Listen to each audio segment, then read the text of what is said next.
the way. We wanted men.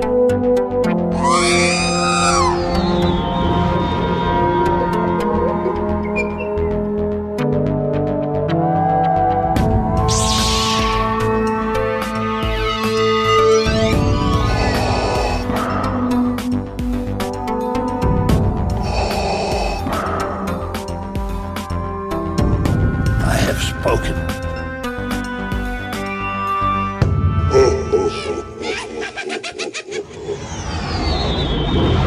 So this week we talked to our buddy Swag King Narayan.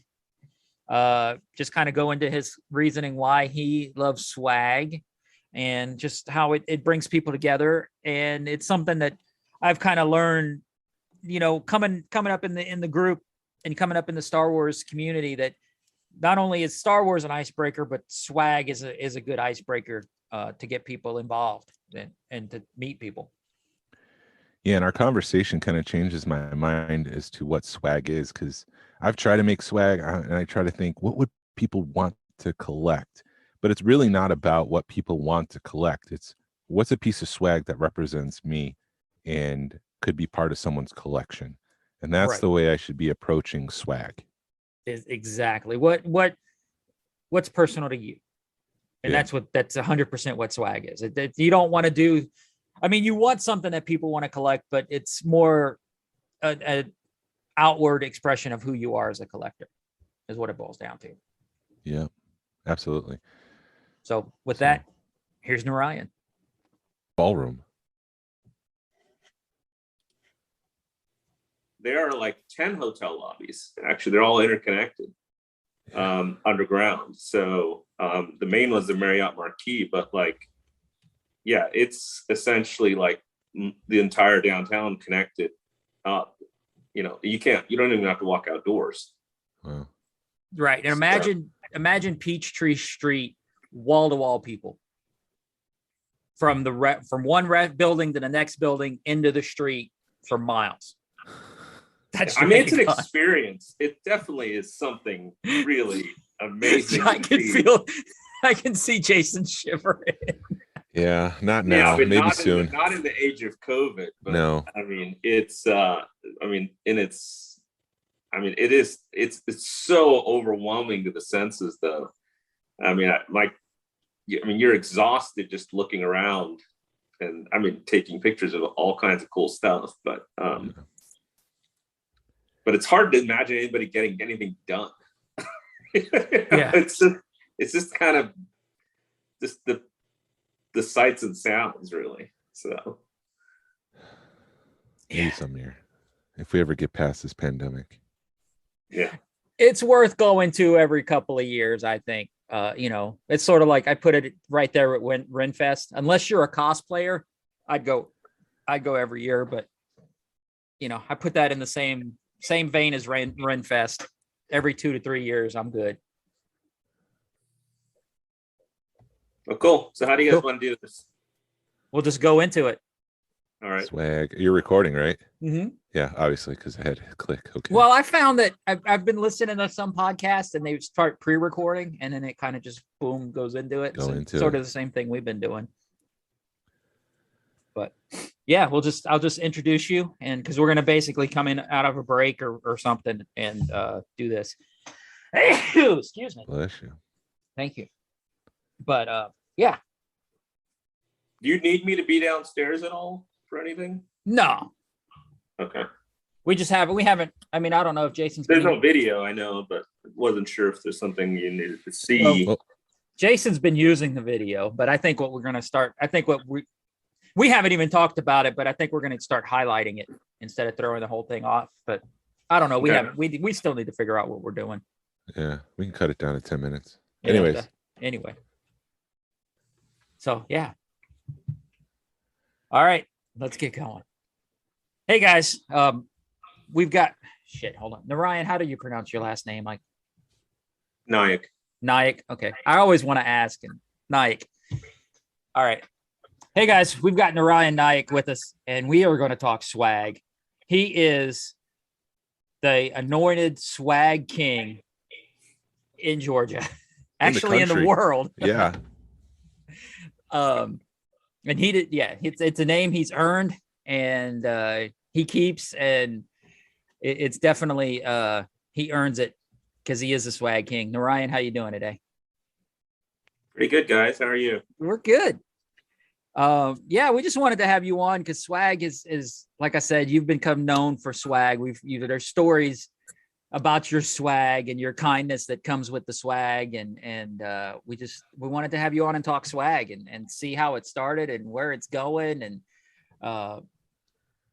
yeah, just get your opinion on it, hear your story when it comes to Swag King. So what is swag for you? Like, is it the official stuff that, like the brochures that Star Wars hands out at conventions, or is it more fan-made stuff?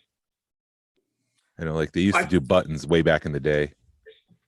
Yeah, I think it started out as kind of, official stuff that, companies would just give out at these conventions. But I think it's become a lot more fun because it's become more creative and fan-made over the last, few years, especially at the big conventions like Celebration.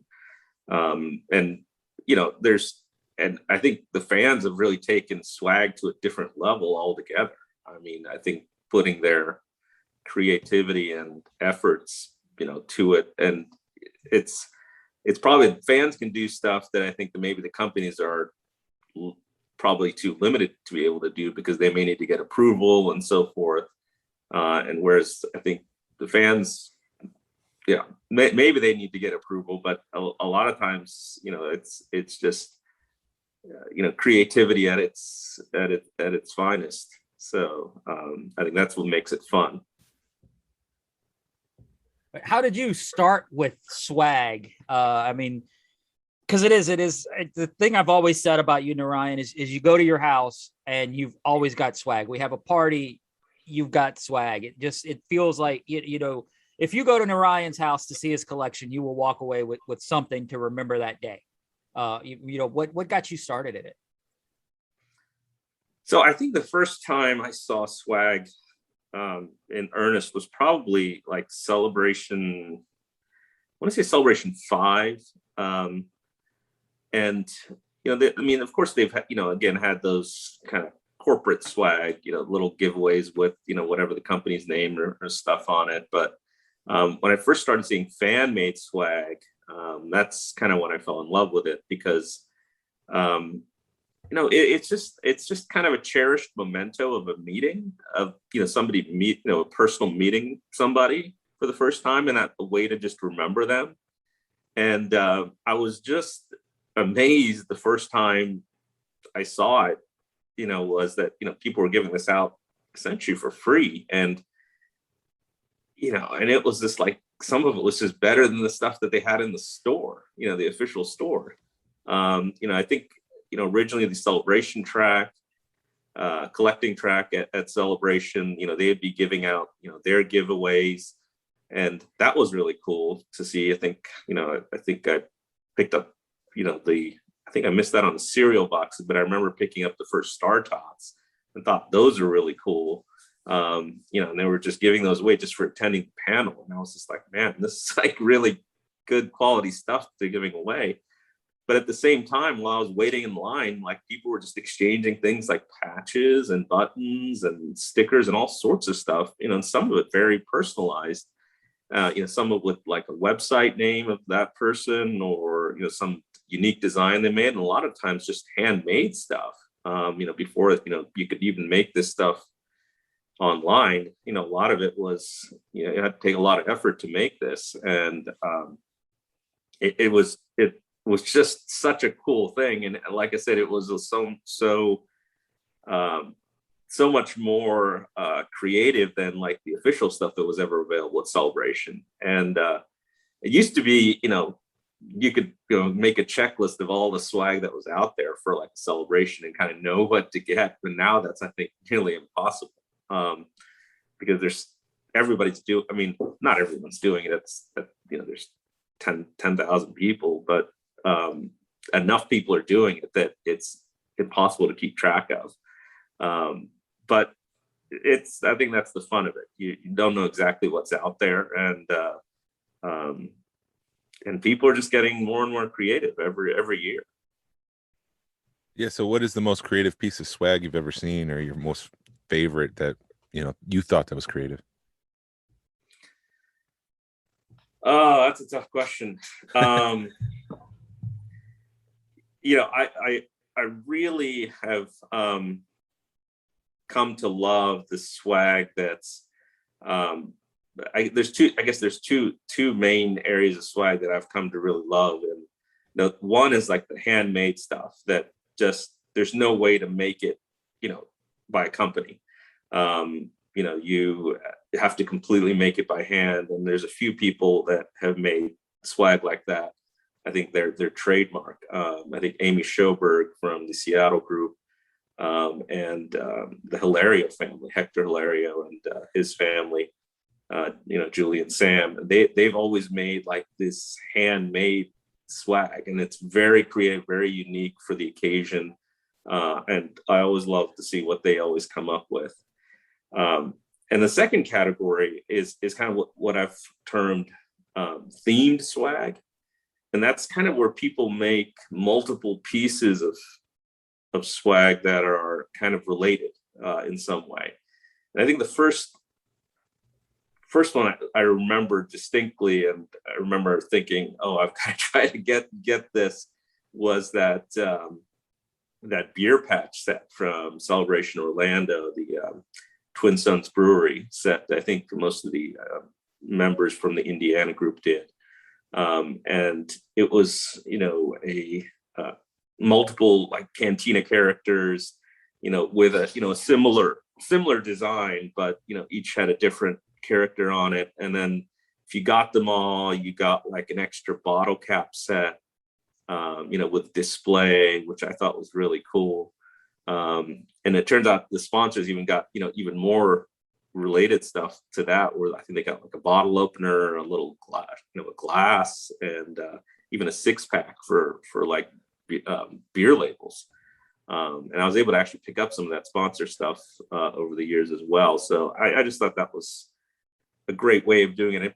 Previous to that, a lot of people would do kind of like puzzle patches and stuff, which was kind of neat. But puzzle patches have their limitations. If you aren't able to get one, then it kind of ruins the whole thing. Yeah. And so having a set, that's both each have a unique patch to it, but also it would look good as a set. That really was something that drew me in. So and since then I think I've always tried to go more with themed patch, themed swag sets for stuff that I try to come up with. And when you say handmade stuff, what are the examples of that? A lot of times it would be just made of like and a lot of it was like pins and buttons and like I think Amy would make these little buttons made of felt and material that you could just get in a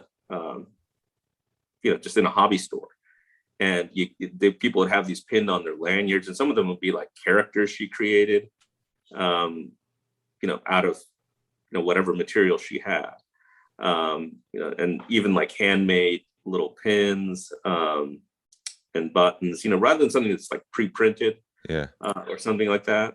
And I remember seeing those, and like people had, all of them were unique, which was the really cool thing. Showed that there'd be like 30, 40 of these, and each of them was different. And it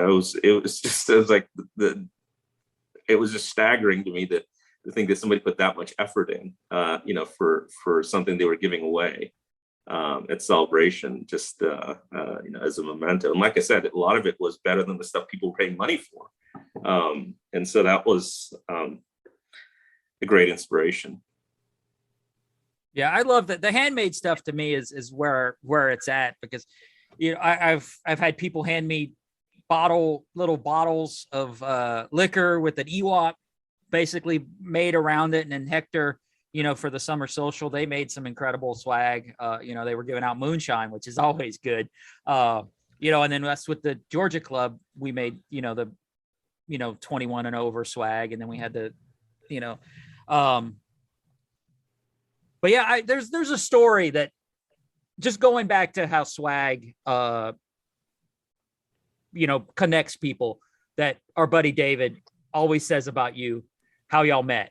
And it was just, y'all were waiting in line at a celebration at 17, and he didn't know what was going on. It was first time at celebration, and he was at the party, one of the parties, and you walked up to him with your swag, and he was just like, he didn't know, he didn't have any swag. And you talked and you explained what swag was, and he was like, oh man, I don't have anything to trade. And before you left, you handed him swag to trade, and then that's how y'all met, and friendship and everything. But that's just the power of swag, I think. It just connects people, and that's your heart. And I always like saying it, I may say it too much, but just the heart that you have for swag and the heart that you have to connect people, I think needs to be brought up every time that we have you on, just because I think that's your legacy. Swag's your legacy in the Star Wars community. And, I need to bring it up. And, but it just, I think, people need to know the power of swag, as far as connecting people. Well, thanks, Glenn. Yeah, I remember that. I love that story that David always tells, because it's I think it was at the archive party in, I want to say Celebration. It was probably Celebration Orlando, I clearly didn't know David at the time. Of course, we're really good friends now, and I remember that year. I think I was. I think it was, on Rebel Scum, and people were just kind of showing the swag they were going to bring. And it was probably like a month before Celebration. And I was thinking, man, I should do something. I should bring something. I came up with an idea of making these little postcards with, Power of the Force kind of custom characters on them. And had them made, because I had limited time, obviously, to make something. So I had them printed out and brought them. And I remember coming to that archive party and like just seeing the stuff that people were handing out, and I'm like, oh man, this is just like amazing stuff. And I was glad that I was able to bring something to trade with. And then I think when I met David, it was like, I was like, you know what, this is silly. There was a time that like I never had swag to trade, and like I was like, this is stuff people are giving away. I don't need to trade it. It's just great to just meet these people, and that's why I gave him some swag, and I'm glad he remembers it, and that it inspired him. And it's great that like in hindsight now we've become great friends, but every time you do that for somebody, the fact that it made a difference for them, that's really the meaning of swag. It's that it's just a physical reminder of that meeting. And like I said, it doesn't need to have a price tag attached to it or even a trade value attached to it. I've always given it out freely, and since then I've always given it out freely, since whether somebody has something to trade or not. And because I've always looked at it that way. And swag shouldn't have any rules attached to it, and it's your thing that you're doing. But I'm so glad that we've become such great friends since then, and it started with a chance encounter with swag, really. So awesome. Yeah. What's your favorite piece of swag? Is it the patches, the bottle caps, buttons? You mean just type of swag? Yeah, like what do you enjoy collecting the most and finding? Again, it's a tough question, and there's no way to pigeonhole it, because there's so many patches out there that it almost becomes overwhelming now at Celebration. And there's just so many great designs. And so I've really looked now for, things that, like I said, have a themed approach to them. And those are always my favorite pieces. And I think the beer sets certainly stand out. I remember Troy and Deb Lindsay from the Ohio group. I think they made like it was like these Jabba's Palace characters, and I think they made like some poker chips, like a shot glass, and then they had like even a little, I think they had an even little bourbon bottle, mini bottle that had like a sticker and so forth, and they also had like some buttons and pins that went with it, and a patch. And so, but they were all along the same theme, and so it just really made it stand out, even despite whatever the individual items were, it just kind of all fit together with that kind of casino,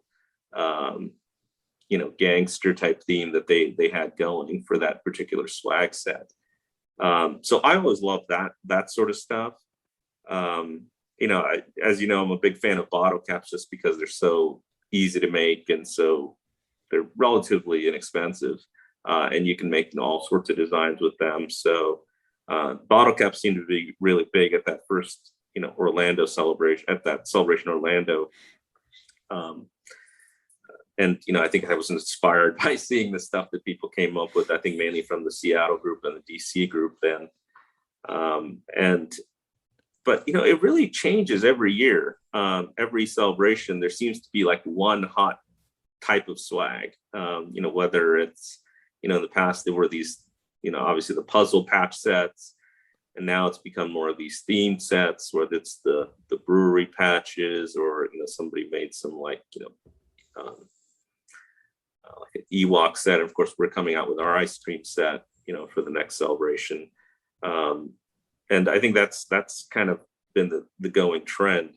Of course, people make really expensive stuff too, like challenge coins and, some of the more extensive enamel pin sets. So, people are really pushing the envelope in, what they're calling swag, and, what, the level of effort they're putting into it. So, but yeah, it's, as long as it's something, it really doesn't matter if it's a very personal thing that represents that person. And I think the fact that it's unique to that person is what makes it special. So I've never once sold any swag that anyone has ever given me. Of course I've traded, extras and duplicates and so forth, but I just find it so unique, and like you can kind of trace back to who made it, and kind of you'll see what their interests were. And that's kind of a cool way to remember somebody. And go ahead, Glenn. Well, you mentioned selling swag. How does that feel to see people sell your swag? Because I've seen your stuff for sale in the past. I'm just like, that's the Ryan stuff. And it used to bother me a little bit, but I don't mind it too much anymore. There's so much swag around, and I've certainly bought swag, from other people too. I personally have not sold it in that way, but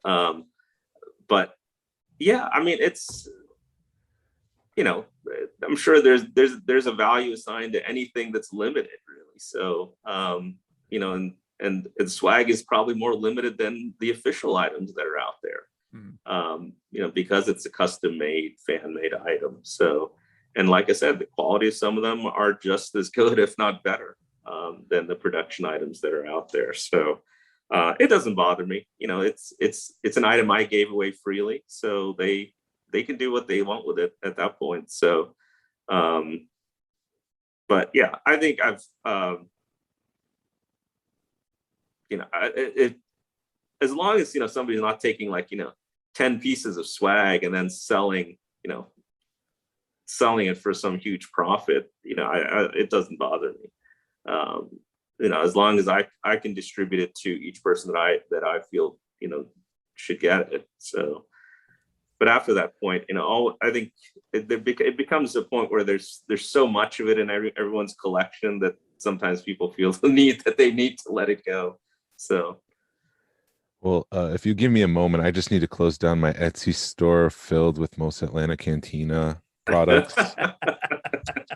So let you know, I was pulling $20 per patch. So if you ever wanted to sell that stuff. But I imagine, if you're trying to hunt down like the brewery set and you don't have a character, you would offer, hey, I'll give you $20 for that patch or $50, and people will be inclined to say, yeah, well, sure, why not? So if there's a market.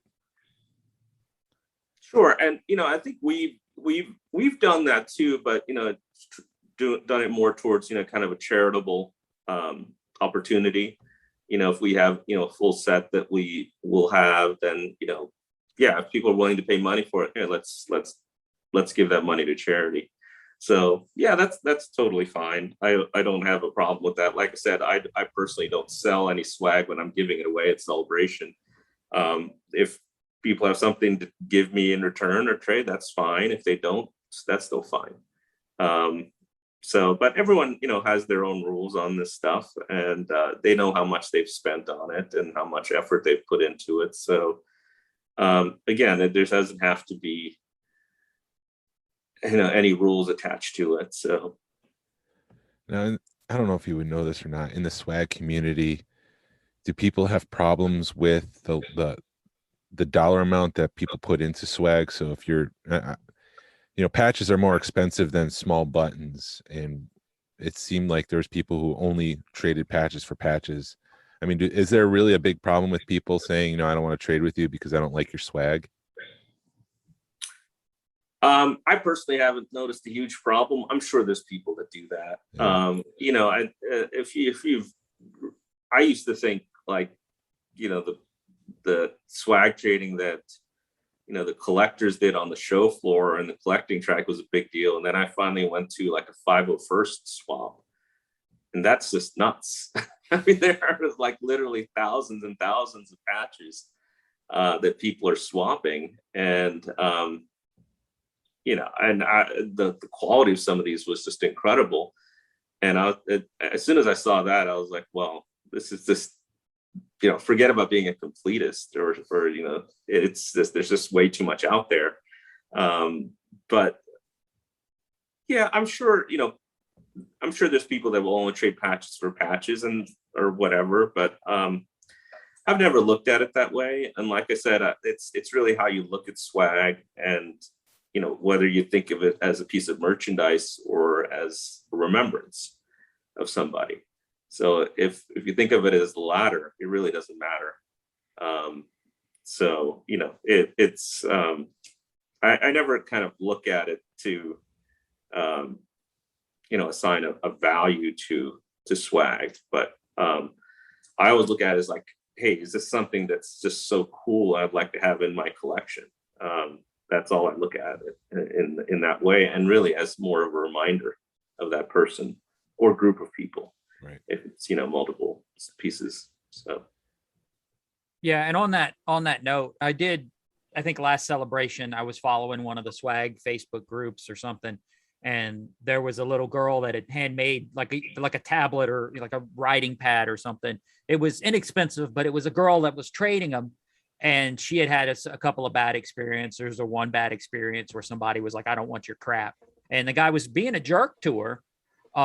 And everybody just rallied behind her, and was looking her out, seeking her out to trade for her. So I have seen when it does happen that people, if you will rally behind the person and try to at least make good out of a bad experience.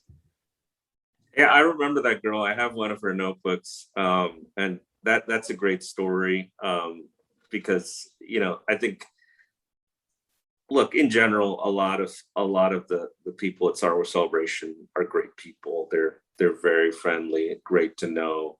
There's obviously, there can always be a few people that are just jerks, but it's really great when young kids make something and they're getting into this, and they're getting to feel a part of Celebration that's like not scripted, which really what swag is, and it's kind of an underground thing that started, and I'm so glad that story had a happy ending to it, because you'd hate for that little girl's experience, somebody saying that her stuff was not worth anything that's just that's just terrible to hear. But I'm glad, that a lot of us rallied around that. And, that's not what it's about at all. And, swag is about bringing people together. So I think that was a great example. Right. And I think when you see a kid making something like that, I don't care what it is. If to me, you got to support that, as far as that goes, because that's the future. And if you give them a bad experience and make them feel bad, they're not going to want to come back around. So that's been sort of been my role. You always want to treat the kids with respect and, treat them like you want to be treated, especially because you don't want to put a bad, ruin their experience. Yeah, of course. Who knows? That girl might be David Quinn someday. Yeah, exactly.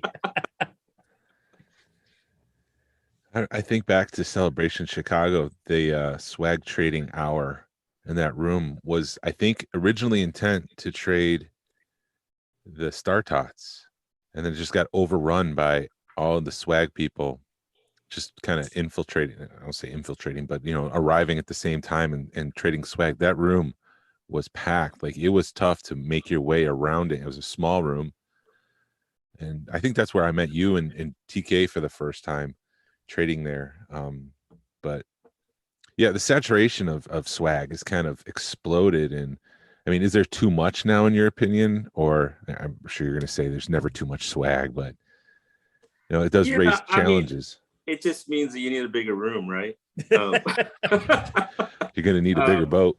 Yeah, I mean, just seeing the evolution of the, I remember the collecting track at Celebration 6, where they first had, I think, the first sets of Star Tots. And I remember there was like maybe 10 people in there.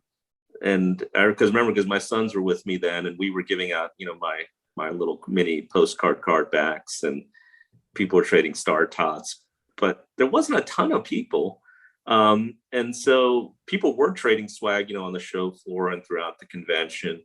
But, just to see the evolution of how that one kind of collecting track social room has become like this huge swag trading center, from the subsequent Celebration Orlando, and I'm sure at Anaheim, to, the recent Celebration Chicago, where it just seemed like, my God, how much is there? There was people even made, I think, a giant catalog of the swag that people were bringing, and that still wasn't everything that people had. So, it's just great to see. Obviously, it's when the room is small and it's super crowded, it's hard to breathe and really, be able to do things comfortably. But, again, I think the situation adapts itself. Once people realize swag is a big thing, they give it more importance, they give it more room, give it more space to be traded and whatever. So I think it'll just mean that people will find bigger places to trade, and make more events maybe that are swag centered. So with more people trading and creating the swag, in your opinion, what's the best way to show people that you have swag? Where should people go outside of that one specific room that's overcrowded? And, if you don't like crowds, you're not going to go into that room. What's a good way to identify yourself, to show that you have swag? Is there, Yeah, again, swag started off as this underground thing, where you just meet somebody. And I remember the first time I gave out swag was actually not even in the collecting track room or on the show floor. It was literally in line. When you get into Celebration, you're in those big queues just waiting for the doors to open. I remember, one of us would just hold our place in line, and the other two of us would just walk up and down all the lines and seeing who wants to. We were just giving away our swag, and that was a great way to just meet people and just pass the time. And there were people looking at us funny, of course, and but other people were like, oh, well, that's really cool, and they got inspired. And I remember, I think it was like Topher in our group. He said he remembered me from Orlando, in line, that we get my sons gave him some postcards, and he remembered that. And I met him, obviously several years later when we started the club here, and that was great that he still remembered that. And so there doesn't have to be a set place to give out swag. It's your own thing. You can do it wherever you want. You can do it at your hotel room if you want it, or at the bar, or the wherever you're waiting at the Celebration store. And it's just a way to break the ice and meet somebody and start a conversation. So there's no rules as to where it needs to be given out. As far as identifying yourself, that's become a lot more sophisticated than it used to be. Now there are Facebook groups that essentially deal with swag. I think there's Swag Crew is a big one, and they've even made badges, free badges that you can pick up, and they say swag crew or something like that. And so people can easily identify that person will have some swag on them. And other people that do the themed swag, they even make like custom lanyards and custom badges to identify, we're part of the group that's giving out this patch. Of course, there's fan tables at Celebration, and every one of those fan tables nowadays seems to have a patch or button or something that identifies their group, or maybe part of a bigger giveaway like a puzzle patch, or medallion sets, something like that. And so that's become a big thing as well. So it's not a secret anymore. A lot of the Facebook groups like the Collecting Track, Swag Crew, they essentially put out lists and pictures of what people are bringing. And because people obviously want to show off what they've made, and they want to give it out to people. So but usually these things become, if you're keyed into those groups, you probably come armed a little bit more than somebody else that doesn't know anything about them. But in some ways it's also fun to get something randomly, because then it makes more of an impact and impression, like just the same people that were in line. All of a sudden they see somebody just giving out free stuff. First of all, they look suspicious. It's like, why is he giving out free stuff? But, later it's like, oh, this is such a great idea. Maybe next time I'll do something like that. And, at one point that was me. Somebody gave me something free, and that I was like, wow, this is so cool. Next time I'm going to do this. And it just, spirals from there. And that's a good thing. So it's essentially like paying it forward.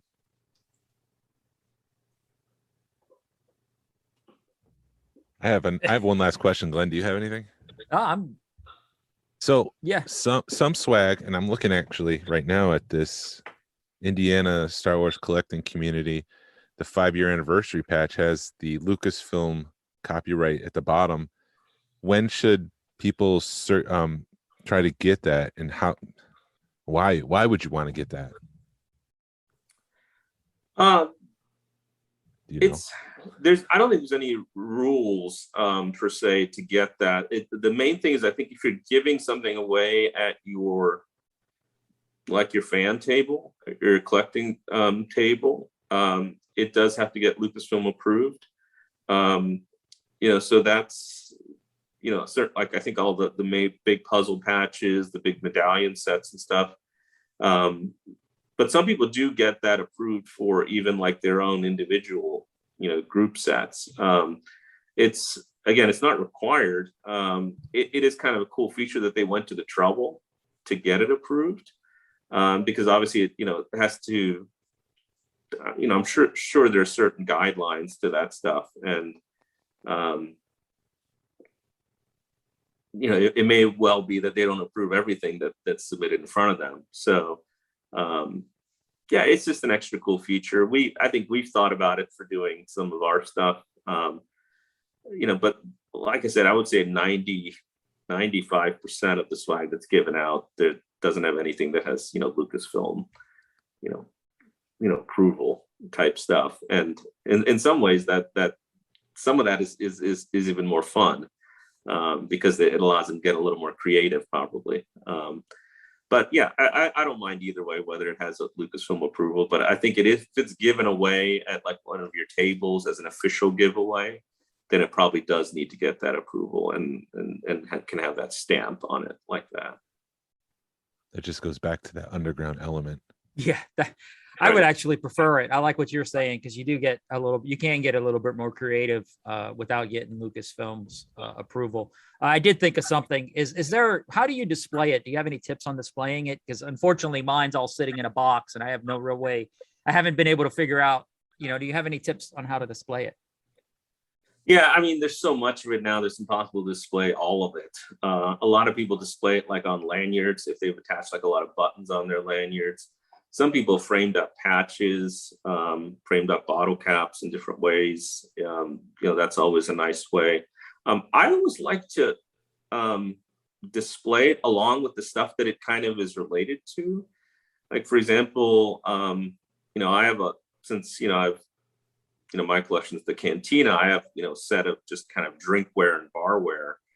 And I have like all that like stuff together. Like, so all my bottle openers together, all my, glasses, shot glasses, whatever, they're all together. So that makes for a nice display. You can only display, what you can. And there's no way to get it all. So, but like another thing I'll do is, for example, somebody makes swag that's based on, say, something like the early bird kit. I'll put some of that right in the same display as the early bird kit, because it kind of is related to it in some way, and it kind of enhances the display. So, and same thing, I think I made like a Power of the Force set of coin bottle caps and like a coin album, and I have that displayed in my Power of the Force display case. And so that's a nice way to kind of tie two things together, like the original piece and the swag that it represents.